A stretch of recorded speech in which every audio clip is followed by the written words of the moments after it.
Well, good evening, everyone. Welcome to the Foss Waterway Seaport.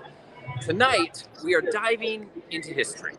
I'm going to be your host, your guide this evening. My name is Chris. I'm with Pretty Gritty Tours. Obviously, you should know that by now. And tonight, we are actually down here for our first hybrid in-person virtual event right down here at the Foss Waterway Seaport. What's going to happen is I'm going to walk you guys around a little bit, showcase what's going on tonight, and then we're going to get to hear from some very important people in the industry, including Ryan Spence, a local diver, and I'm going to say the most knowledgeable individual on Cousteau history in the area. Then we are also going to get to hear from Robert Mester, who is a longtime favorite here at Pretty Gritty Tours. So we'll look at the treasure, we'll look at what's going on. If you guys have questions, comments, please let me know. This is going to be the first time that I'm not like at the hub the whole time, but I have my lovely assistant, Tani, who will be monitoring the questions throughout the evening. So if you have them, they can go up on screen. I can address them in real time, or as Ryan is doing his presentation, he'll be able to answer them as well. But we have a unique opportunity right now that we don't normally have, where I get to actually walk you around right now, live in the Seaport building. And I feel like I talk about it all the time, but this is truly one of the most magical places here in Tacoma, and you get to see it right now. So for those of you who haven't tuned into any of these before, the Foss Waterway Seaport building is the former Balfour Dock building. This is the last remaining section of what was once the longest grain storage warehouse west of the Mississippi. Just over a mile long of these warehouses. And they've got, you can see up here, the trestles, right? So all of these are constructed by railroad workers who are making trestle bridges across America as they were connecting the East and West Coast for the first time in American history. And when they got here, they created this warehouse for the railroad, and they put these exquisite trestles up there at the top. And it's amazing that this is still here in the immaculate condition that it is today. As we go around here, you get to see also the true highlight of the Foss Waterway Seaport building, which are these handcrafted boats. And I want to introduce you to one of my absolute favorites right over here. The namesake of the Foss Seaport is, of course, Thea Foss, Norwegian immigrant who came to the area, started her whole business out here, and became swiftly the largest and most successful maritime industry, again, west of the Mississippi. And what I love about the story is that Thea was such a successful businesswoman that her husband, Andrew, who was a carpenter at the time, ends up committing his whole life to creating things like this. This is an Andrew Foss original. You can see it's actually got the original salmon, the house sigil of House Foss, still on there. And Andrew was originally a shipwright who ends up going on to create rowboats, tugboats, and other seagoing vessels, not just for the Foss family, but for mariners throughout the area. And he's actually responsible for pioneering a lot of the maritime technology that makes seagoing vessels more safe for mariners throughout the history here in the United States. And that's kind of the through line. You get to see over here the real theme of the Foss Seaport are these small vessels, from the Pocock racing shells that we have hanging from the trestles up here to the variety of rowboats out here. And each of these is handcrafted by someone notable in Tacoma's history. And you get to walk amongst these and really be a part of the history here. And getting to do that is a tremendous experience. So let me take you guys now through the Seaport really quickly so that you can see a little bit about what's going on tonight. So one of the big events is, of course, diving into history. So they have a virtual VR diving experience that you can do here. And, of course, the bar. So right behind me here, they're serving up drinks out here in the Seaport tonight, including the famous and historic Heidelberg beer, which is in draft cans right now out of 7 Seas. They're pouring those right now. And as I'm walking through here, you get to see a lot of what makes the Seaport phenomenal. not just the fact that it showcases the history of these small craft, but it is also an educational facility at its heart. So you can see an articulated whale skeleton up here. This is from a whale that washed up on shore out in Puget Sound and then was buried to allow decomposition for a period of time, brought here to this building when it was just sort of an empty warehouse, and then re-articulated by Stadium High School students who came from the local high school just up the hill.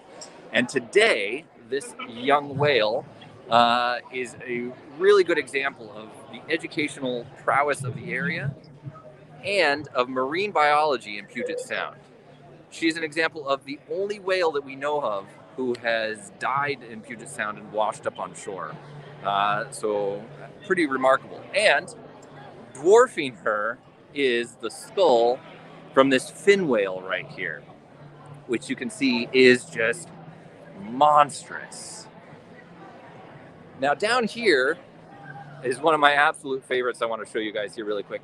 This is a Willets canoe, and I think several of you have been around for our presentation on the Willets brothers off of Day Island here in Tacoma, and just being close to the craftsmanship of one of these is extraordinary, because you can see all of the copper nails in that red cedar that they all set by hand, creating really truly one of the most beautiful seagoing canoes I've ever seen.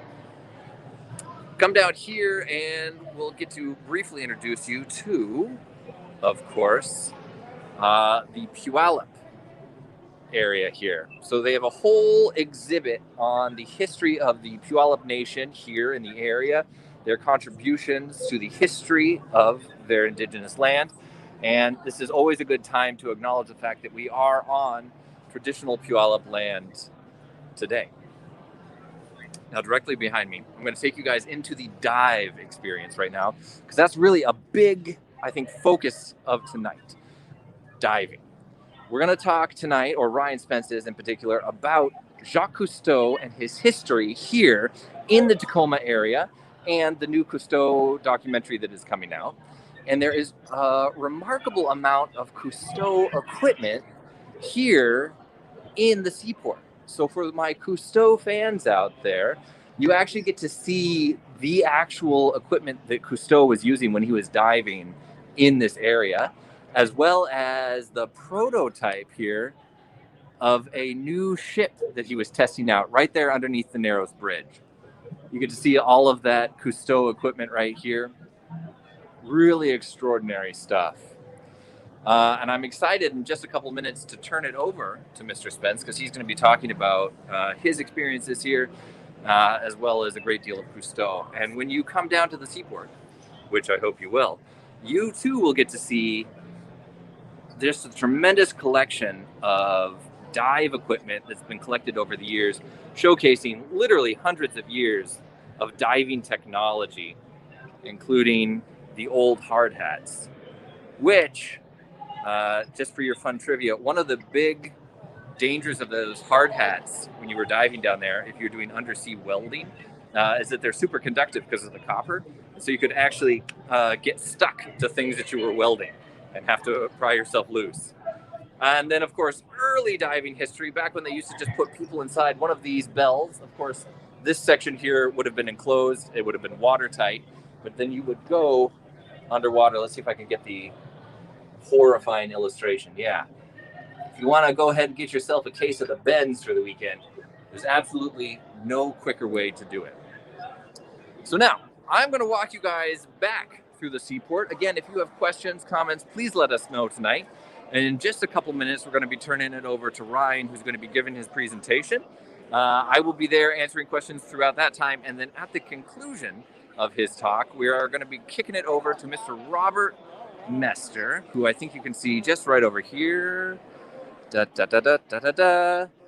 dashing gentleman in the black leather jacket. He has actually brought with him tonight several artifacts that he has dug out of the sea and has, I don't even know how to describe it, a whole volume of stories from his seafaring adventures around the world. So if you guys want to ask any questions of Mr. Robert Messer, now is your opportunity to do so. Please don't be shy. We are down here tonight at the Foss Waterway Seaport for their in-person live event. It's tonight from 7 p.m. to 9 p.m. So if you missed out, keep your eyes on social media, because I believe that they're going to be doing more of these in the future. So I'm gonna come on over here, dock this in the hub, and we're about to turn it over to Ryan. Actually, hold on. I'm gonna go check with my associates over here. Let's see how it goes. I'll check with my associates. We're good so far. All right. So, and it is, Stephanie, it's absolutely an extraordinary event tonight. I'm glad that we're down here, and honestly, it's just nice to be doing something in person again. So, hold on a second. We good to go for Ryan? I think so, yeah. All right, everyone. Julia Berg. You may know her from a lot of the stuff that we're doing out here. You're impromptu on camera. Thank you for that. We're all good whenever you guys are. Okay, I don't know where he is. Oh no, we've lost our star for tonight. So, I'm going to come back over here to the main hub tonight. I'm going to check on your guys' questions and see if I can answer them as they are coming in. Oh, thank you. It's no big deal. All right, let's see here. I'm going to park it in the main tripod, and let's see what else you guys have. Questions about the Seaport building, please let me know. Questions about tonight, anything like that. And yes, it is a tremendous amount of space. I'm actually not even clear on how big the square footage is. But here, while I've got you guys here, I can actually do my dream of taking you through the space right now. And I can take you over to the historic photograph area, where you can see some of the things that always blow my mind. So not only does it have all the original trestles up here that support the roof, but they also kept one section. You can see down here, when they were renovating the museum, they had to put in some reinforced concrete flooring, but they kept an example of the trestle supports that used to be underneath here. So this used to be the base of the Seaport warehouse there. And then I'll take you guys over here really quick, where you can see what it looked like in the early days as a grain warehouse here. So you get to see all of the tall ships that used to come right up here, and it was designed so that just outside this window here is the railway. Like, you can bring a train literally right up to the doors here. You can see right here. So this is the Seaport building in its early days. You can bring a train right up to the edge of it, offload all of these grain sacks here, store them in the facility, and then put them on a tall ship and send them right out to sea. It was absolutely the most convenient and easy way to do transportation for the grain that showed up here in the area. Oh, yeah. Maybe I'll get to actually take you guys into archives here a little bit later tonight. There are the weirdest, most haunted items kept in the back storage of this facility. Some of them I'm deeply attached to, and I'd love to tell you the stories of a few of those. So we'll see how the evening goes. We'll see how the evening goes. Oh, and thank you. It's not a bad tie. Guys, you don't have to make this all about me. I'm excited to be at the Seaport tonight. So we're gonna go ahead and get you guys set up here, because I think we're about to begin our talk. If you have questions along the way, please let me know. I'll see you in just a second.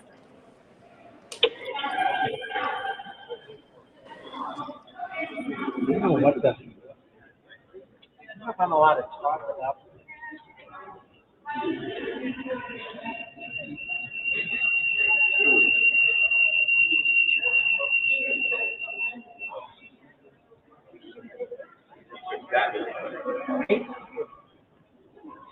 Yeah, yeah. Correct. Pleasure to meet you. Oh. Just right in there.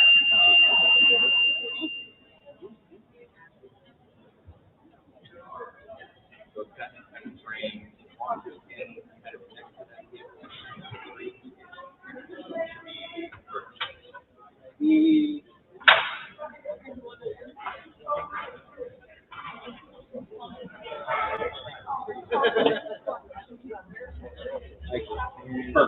do something like this.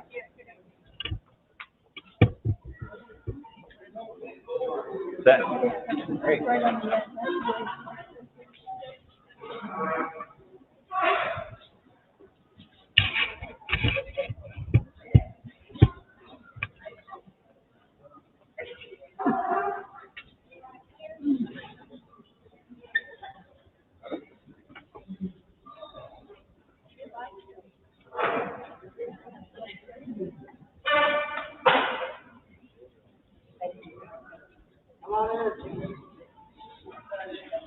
Yes, he's already seen it. You're out of luck.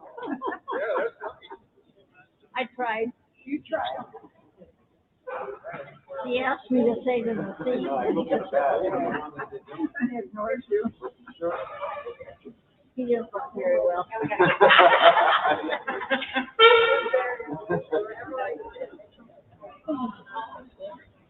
Who's showing? I'm back with you. Yeah, exactly.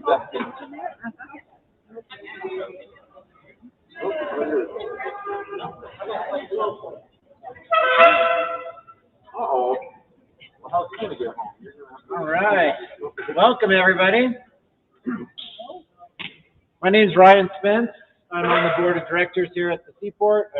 On behalf of the Seaport, I'd like to welcome everybody here. It's wonderful to see so many faces, some new faces, friends of mine, new friends. So welcome to the Seaport. How many people, this is your first time? That's the stuff. Welcome. It's one of Tacoma's hidden treasures. It's not so hidden now, but we've got lots of good stuff, lots of activities. You can follow us on social media, get on email, whatever you like. We'll find you. We'll get you the information you need. So come back. You never spend too much time. So I'm going to spend some time tonight talking about my experiences with the Cousteau family and crew members, some of my adventures. I'm going to start out. How many people here know who Jacques Cousteau is? It's okay, you don't have to raise your hand if you're not super familiar. So I'm going to open with a couple of movie trailers here for some projects that I worked on. The first is a historically fictional account called The Odyssey, French film from a few years back. I'll talk about my involvement on that later. And then the second is actually in theaters now and should be streaming on Disney Plus, National Geographic production called Becoming Cousteau. So we'll watch the trailer of that. It just wrapped up its screenings at the Grand Cinema. I think it might still be showing in Lakewood. Like I said, coming to Disney Plus shortly. So I'll open with the two trailers here, and then I'll talk more.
Trailer.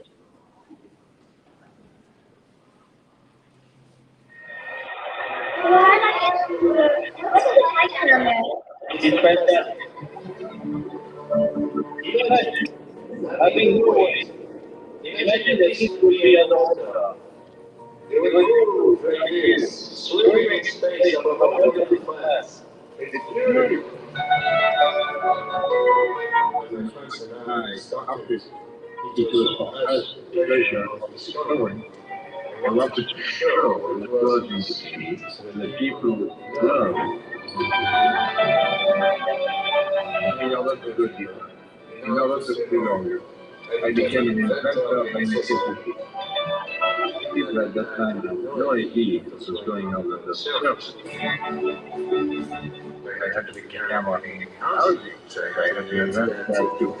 That's when I understood the power of images.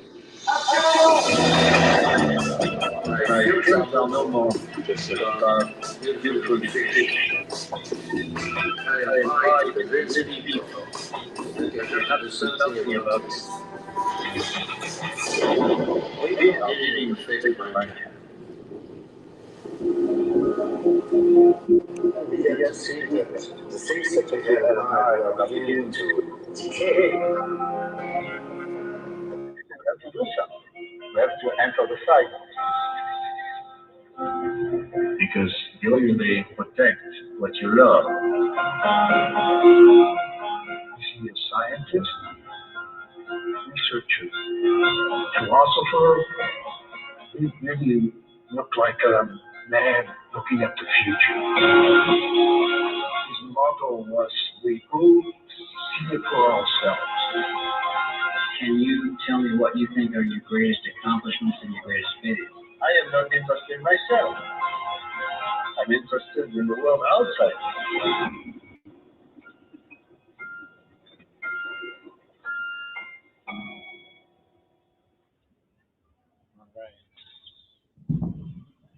How's that? A little better? All right, so this is where I come into the story. This is a few years ago. Like Cousteau, I had to invent my own equipment. Quaker oat box there. So the question becomes, how does this strange human end up having the largest private Cousteau collection in the world and ending up traveling the world, hanging out with Cousteau family members, crew members, and all kinds of different people that collaborated with Cousteau. And then, in my own weird way, kind of becoming part of the story myself. So this is where it all starts. You got to see and the exciting thing. I brought this in actually tonight's the first night that's on display. But this is where it started for me. The original red hat and expedition sweater. I found this after a lifelong love affair with diving and undersea exploration. I was perusing eBay in its early, it's about 20 years ago now, kind of its early form, and I saw this listing that said Cousteau red hat and sweater. And I was like, you gotta be kidding me. And then it kind of occurred to me, what happened to Cousteau? You know, Cousteau was huge. Cover of Time magazine, multiple Academy Awards, 140 hours of television and film, countless publications. I mean, bigger than life character. And at this point, about 2001, cricket. The website, the publications, you couldn't get the film, all these things. So, as someone who grew up collecting books and magazines from garage sales, you know, and looking at all the pictures and loving that, I was like, how did it go away? So that's where I started asking questions. So I reached out to the person. I think I won this for about $65 because nobody wanted it. And so I reached out to the guy who had it. I was like, how'd you get this? And he's like, I used to work with Cousteau. And I thought that was incredible. I was like, I'm never going to meet another person that worked with Cousteau. Like, it's 1 in a million shot, especially for those kids that grew up in Memphis. It's a long way from the ocean. Although Cousteau came to Memphis on the Calypso, the Mississippi River. And I was so bummed because my parents didn't take me down there. I'm one of 3 kids and we had things to do. I was like, never get to that. I one chance. You never know what's your one chance. So anyway, so I got this and I asked him, how'd you get this? Oh, I used to be the chief diver for Cousteau. And that ended up being not even the most interesting part of this guy's life. He had had a fairly infamous career in the Navy that was cut short. Then he got involved with this guy that had this idea to build a stainless steel car named DeLorean. And then DeLorean also had this idea of how to finance that car. with cocaine. And this guy was like, I got free time. And so he ended up going to jail. And then when he got out, he was like, I got diving experience and nothing to do. So he got hired by Cousteau. So you never know, again, like where life is going to take you. He does some great say no to drugs presentations all over the world now. Anyway, so it started with the red hat and it got bigger. I have lots and lots of things. And my wife reminds me of that all the time. And so this is all original. This is a timeline from the original TV series, from the original concept art, and basically spanning the pretty much complete line of equipment spanning the entire television career. And I have a huge collection of documents, all kinds of stuff. I'll talk a little bit more about that later. So the best part about collecting Cousteau is people. Everybody thinks it's the equipment and all the cool stuff, but it's the stories, it's connecting with people, it's traveling the world, doors just open for me. This is Jean-Michel Cousteau. This is Jacques' oldest son, who lives down in Santa Barbara currently and is still actively involved. He has his own nonprofit, Ocean Futures, does a lot of work, has produced a lot of film, television, and he has a pretty long career that's ongoing in the IMAX realm. This is one of my favorite human beings on earth, Andre Lebon. He worked with Cousteau for many years. He was involved with engineering and design, especially in the early years, which were highly technical, underwater habitats, deep diving, submersibles, all this innovation. And he is a man, a true Renaissance man. It's kind of cliche these days, but he played the cello. You saw him briefly in the trailer of the film. Wore Calypso a lot. He was a painter. He paints underwater with oil paints, which is fascinating and beautiful. We have Andre with the tanks from the Academy Award-winning film The Silent World, which are on display here at the Seaport. Here's one of the paintings. This is at Andre's 85th birthday in France. This is actually the title piece to the exhibition that hangs in my 7-year-old's bedroom. So Andre passed away a couple of years ago. But an amazing man, engineer, brilliant mind, satirist, photographer, musician, brilliant engineer, great diver. So the original crew with Cousteau on the right, you have 3 people, Frédéric Dumas, Luc Taillet, and Jacques. Everybody called Jacques Gic, which is just French for his initials, GYC. Easier to say. Anyway, so Frédéric Dumas, great spear fisherman. That's how they met. During World War II, people are hungry in Europe. You know who's not hungry? Spear fishermen in South France. So they became quick friends. Luc Taillet had a brilliant military career. Cousteau was in the military, originally flew airplanes, but got pushed out of that after a car crash. That's when he started swimming. So one of my favorite journeys took me here. This is Frédéric Dumas' home in the south of France. Great trivia. So this little addition here, after the Silent World won the Academy Award, he went to Gic and said, I need a bigger house. And Gic said, well, the film did pretty well, so here's a check. So he just wrote him a check, and then he built this. And he spent most of his later part of his life in this little tiny basement apartment down here, like writing and doing things. My bedroom for the week. And this is where it's located. Just right in that kind of treed hillside. But most of those other houses weren't there. It had a very direct line. And so a lot of those early films, some of the things that you saw in the trailers, was diving and spearfishing right here in South France. This is another one of my favorite opportunities. This is the Oceanographic Institute in Monaco. The board of directors there sent me an email and they were like, we have this idea to do this thing. Want to come for a visit? So I said, sure. So it was great. I got to go there, meet with everybody, got the whole behind the scenes. Cousteau was the executive director of the Oceanographic Institute in Monaco for almost 50 years. he had some terrible ideas about some modern additions down here, which thankfully were never completed. But not all ideas are great. Anyway, it's a beautiful facility, one of the oldest aquariums. It's one of the first places they ever grew coral in captivity. Another thing I love when you're on the roof, I'm like up on the roof and I'm looking down, there's a skate park. That's a story for another time. So here, this is off of Marseille. Cousteau did an archaeological expedition, one of the early ones, right here. And currently, it's in this giant triangle. No anchoring of boats, no diving. It's a forbidden zone because there's a lot of antiquities still down there.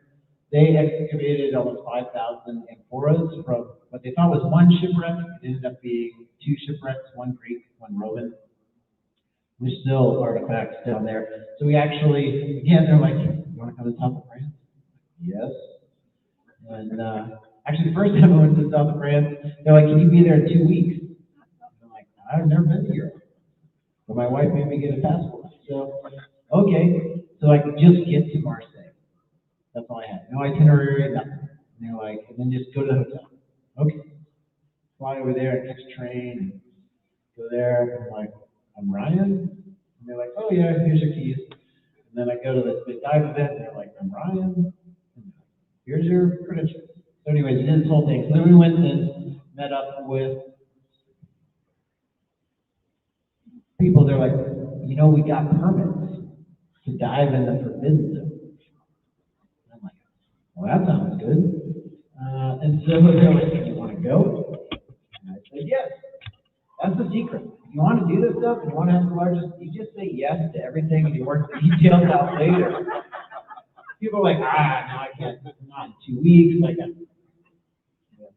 I spent my first Father's Day in the south of France, like on this trip actually. But he's a baby.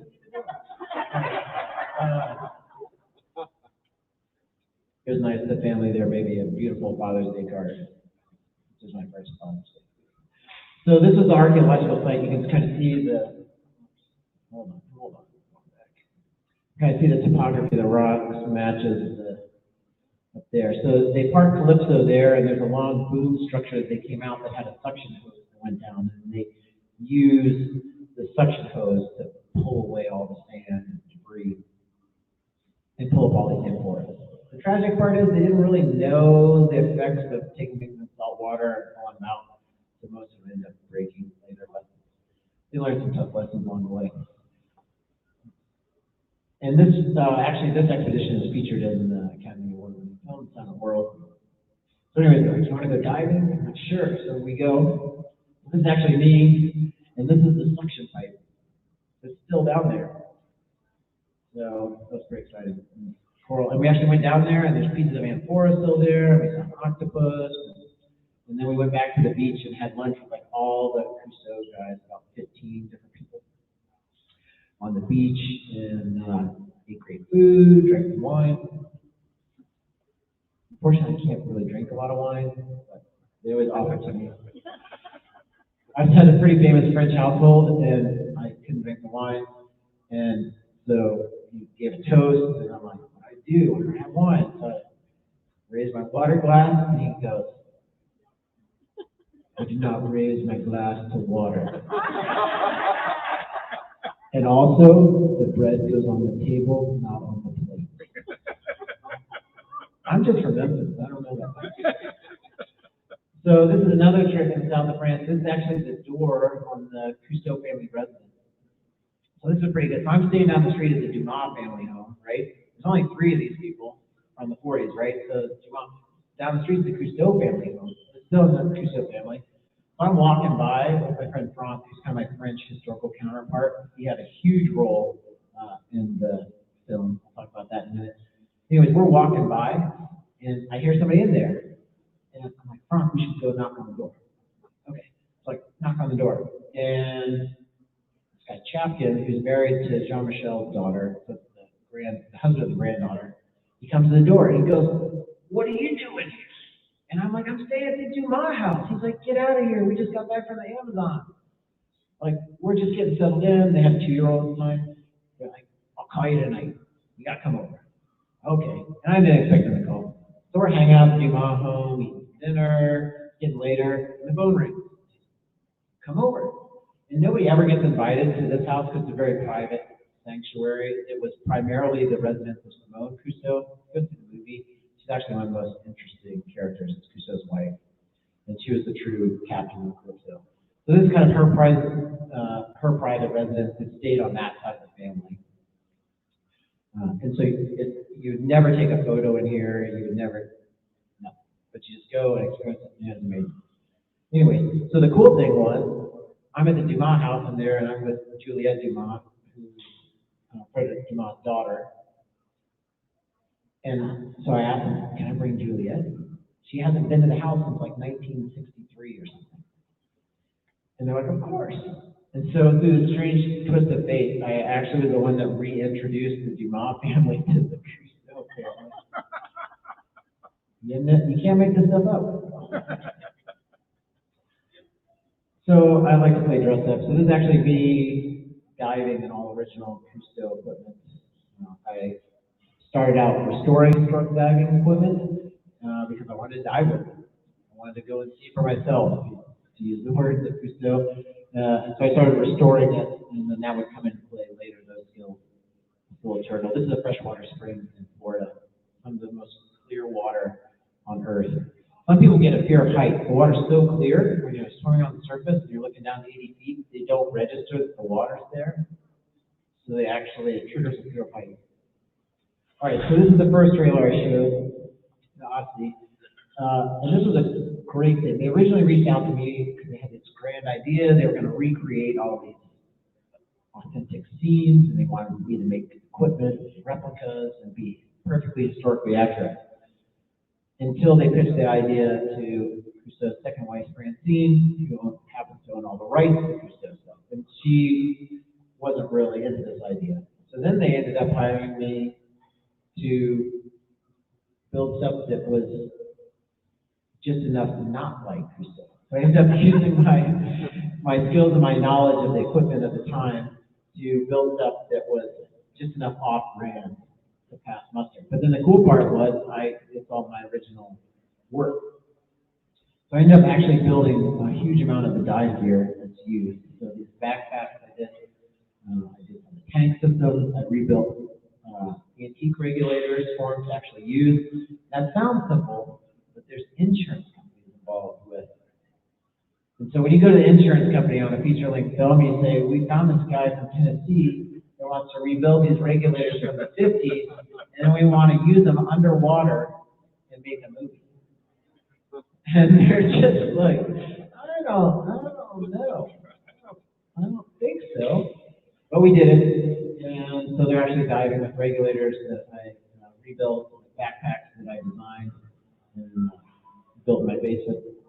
Here's a behind-the-scenes photo showing the backpack on the left, and then kind of hyper-modern rebreather. They use rebreathers to film because they don't emit bubbles and noise, so you pick up the noise of the characters, not of the production. And those are real sharks. This is in the Bahamas. They actually, the cool thing about this too is so I packaged all this stuff up in Tacoma and I shipped it to South Africa, and then they shipped it to Croatia, and they shipped it back to the Bahamas, and then eventually took some of it to Antarctica. So they actually filmed on location all these things. And I was like, can I go? And they said no. Were you using chum to attract it? That was out in the Bahamas. They do some chumming, I think, for some of those scenes. And then some of the scenes, they actually mixed a bunch of real sharks with some CGI, but all the ones in those footage. Correct. So that brings us to the current film, National Geographic offering Becoming Cousteau, in theaters now, coming to Disney Plus. So this actually started not through Cousteau, but through a connection I had in rock climbing, in Tacoma Connection. So my friend Mikey, who is one of the world's best rock climbers, worked on this film called Free Solo that happened to win an Academy Award. And he sent me an email and he's like, the producers are working on a Cousteau film. And I was like, well, you got to tell them about me. I was like, don't worry, I already did. And so I ended up sending them some information. They're like, oh, it seems like you have some stuff. We want to send a researcher out. So it turns out, like after they went and visited with the Cousteau family, they came here to Tacoma and they spent an entire week in my archives and photos going through stuff when they were starting on the early days of the project. And then down the line, they ended up using some of the different documents, the original pitch for the Undersea World series. They did that, used that, that's on film. We shot that in my studio here in Tacoma, which is pretty exciting. And I also did some other historical consulting on the film, where I did content editing and making sure stuff was accurate in terms of some of the diving technology, some of the terminology, all those types of things. And that was really interesting. It ended up being a really great film. I hope you can see it. I think it's still 100% fresh on Rotten Tomatoes. It's pretty good. And yeah, we enjoyed it. And it's not just a diving film. I think that's one of the things that hit me. It really gets into a lot of the personalities and stuff. And from my experience, it was interesting watching the film because I spent a significant amount of time with those people featured in the film. And I think it's really true for the most part to my experience hearing some of those stories firsthand. And it's beautiful. The other thing that they really did is it's not a typical documentary where they go through and somebody talking, I knew Cousteau at 63. They actually went back to the original film archives. So my friend Franck, who I went to the Cousteau family home and the Dumas family home, he spent years in the Cousteau archives going through all the raw footage that was never published. They digitized a bunch of that. They're currently working to restore that stuff. And that, a lot of that will come out. So the images are amazing. Most of the footage that people have seen, if you've seen it, was on very low-res television screens, from the 60s, and then later converted to video in the 80s. But the film stock they used was very high quality with great cameras and lenses, so it really registers on high resolution on the screen and looks increasingly, we're still relevant. So the Cousteau story, and this is featured in the exhibit that we have here. So this is one of the only places here at the seaport that you can see original Cousteau equipment. We've got his wetsuit, we've got all kinds of different equipment, the tanks from the side of the world, but we also have a huge area. Most of the film, the photos and film clips are all from the Northwest expedition. So when they came to Tacoma, when they came to Seattle and film, and this is actually off of Titlow Beach, in Tacoma. And actually, tonight we have somebody that was here when they shot this photo and these films. Randy, you want to stand up? You can't talk, but you can. And that's the amazing thing. You think that's crazy, like, whoa, like there's somebody here. We're here in Tacoma, and there's some. But everywhere I go, I did a screening at the Grand, and there were only 3 people there. And one of the people was like, I met Cousteau. And they had a whole story, unimaginable. Everywhere I go in the world for 20 years, there's always somebody. And that's the best part, hearing their stories, their experience, and their adventures. This is their second ship to Alcyon, the Tacoma Narrows Bridge. It's from that same time period in the 80s. And then this is Jacques' personal wetsuit. Hopefully you got to see it. Maybe you didn't realize what, I put this slide in here because maybe you didn't realize what it is. But this is an actual wetsuit from 1975. These photos that are here are of this. You have a lot. But this particular one. And these are the actual tanks from the Planet World. And that's the whole picture from there. So maybe if you get a chance after this, we still have some time left talking about. Go check that out, or come back. All right, that brings me to what I do here. Not too bad. It's supposed to be about 30 minutes. I'm happy to answer questions. I'll start right here. I'll say you first. Could you tell a little bit about how the Calypso is related to Puget Sound? Great. The question is, can you tell how Calypso, Cousteau's ship, is related to Puget Sound? Most interestingly, it was built in Ballard. It was built as a minesweeper. The shipyard is still there. You can go. They have a tiny little Calypso model hanging on the wall. You can see where it actually hit the waters there and went through the locks. And so, yeah, it's all Oregon wood. Built up there. It was a minesweeper, so they did a double wooden hull, so it had a low magnetic signature, because the mines are triggered by metal, ferrous metals, for the most part. So that's why it was wood, but that made a very good ocean-going vessel, because it would flex. It was exactly the opposite. They had this wooden boat, which was really comfortable to ride in, relatively. And then they built this new modern windshield, and they built this hyper rigid aluminum frame, and they coated it in fiberglass, and it would just pound the heck out of you. So it was like, which boat am I on for this expedition? New one? Yeah. Anyway, and they are working to restore Calypso. It sunk in 1996. In Singapore, it was raised, it brought back. There were some battles over ownership for a number of years. Francine Cousteau and the Cousteau Society are working to restore it. They actually got very, very far along, had the whole hull completely rebuilt, and then there was a fire at the facility in Turkey. And so they're working to recover and rebuild yet again. But by all accounts, it will eventually sail again. Other questions? Yes.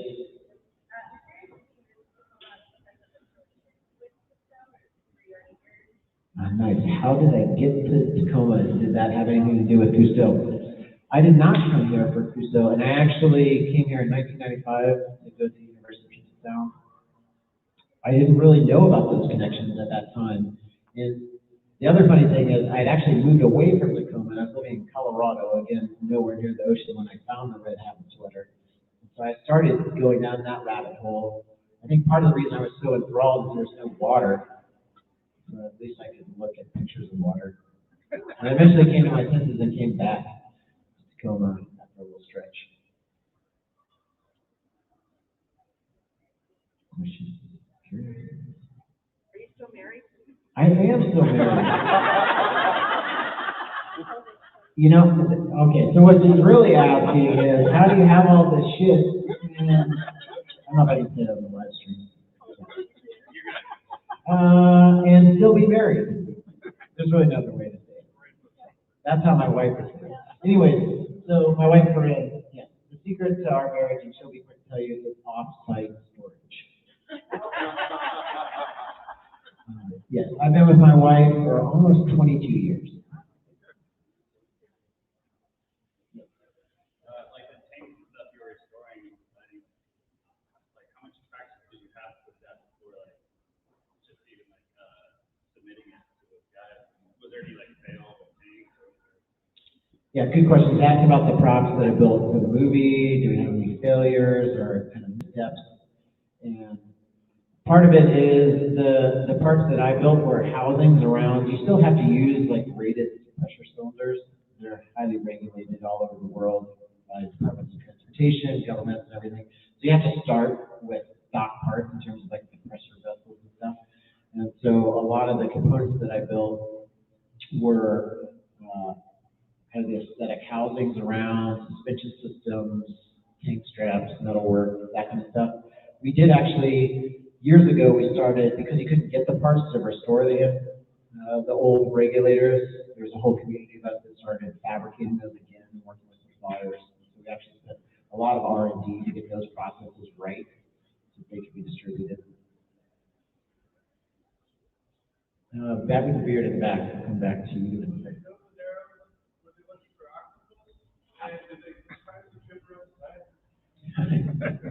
Yes, the primary mission was octopus at the time. And they did 2 expeditions here, one in the 70s and then again in the 80s. Octopus were heavily featured. There were 2 things going on with the 80s, one that I showed. One was the sea trials of the new Winship Alpine on that one. Those 2 masts that come up were actually the rigid sails. They work like an airplane wing. As part of the sea trials they were coming through, but they filmed octopus, they did some salmon stuff. A lot of that was actually from Alaska because they headed north. But yes, they came for octopus. It was really interesting. Particularly in the 70s, the divers from the Mediterranean and Europe were used to very small, very large octopus. They're actually quite nervous to handle.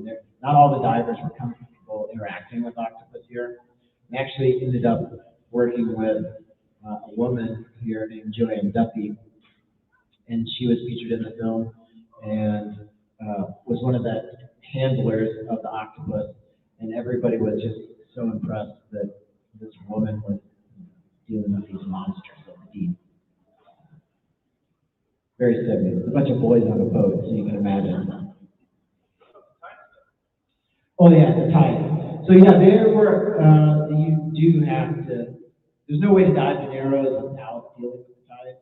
You know, Kidlow, like right there, close to shore, you get a little bit of window, but they were experienced diving tides. They all went up and dove off the wreck of the Diamond Knot of Fort Townsend.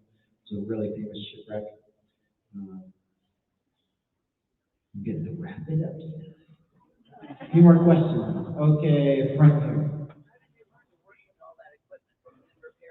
Trial and error, talking to older generations of people that had worked with equipment firsthand, talking with the manufacturers, a lot of tinkering. There's something right there. Yes, black out. Oh, it's hard. The next place, the place I haven't been. I like diving just because I love the novelty of diving right into Tacoma, because it's literally my backyard. And growing up in Memphis, the idea that there'd be cool things to see in my own backyard is fantastic. I really like diving in San Juan. One more quick one? Yes.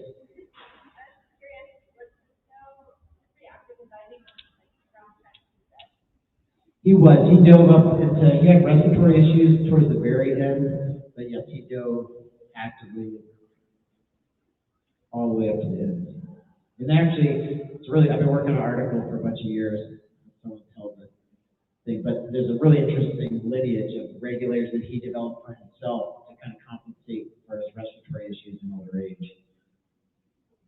Eventually, when I get it written, it'll be pretty interesting. The poor people that read it.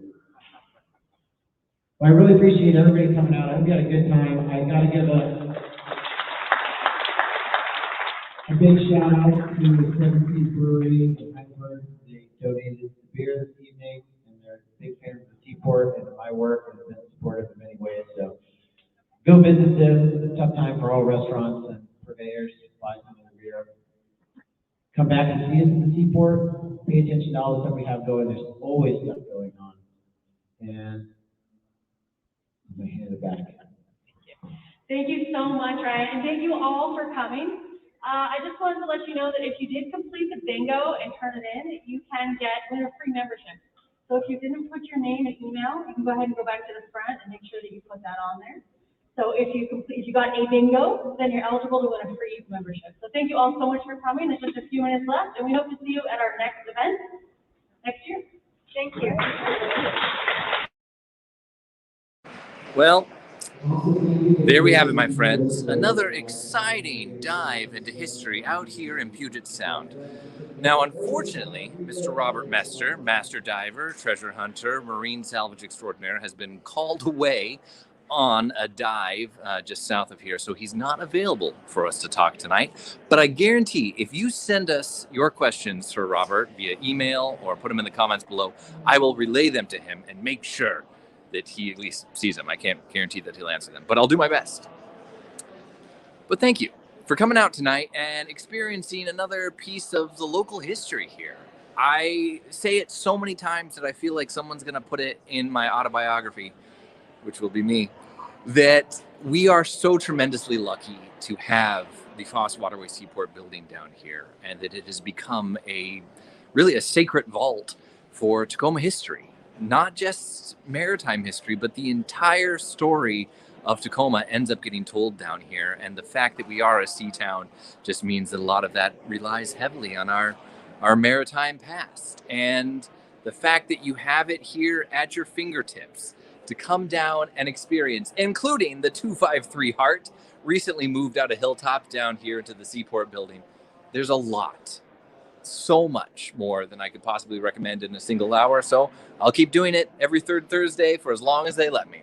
Thank you guys for coming out tonight and experiencing this. I'm looking forward to next month's virtual experience. We are going to be talking with an Italian photographer who has dedicated his life to photographing shipwrecks. So we have really incredible stuff coming up. You guys let me know what you are interested in seeing. We'll do our best to cover it. But until next time, I'm your guide and your host, Chris, down here at the Foss Waterway Seaport in downtown Tacoma, reminding you, keep on exploring. Thank you guys so much. We'll see you soon.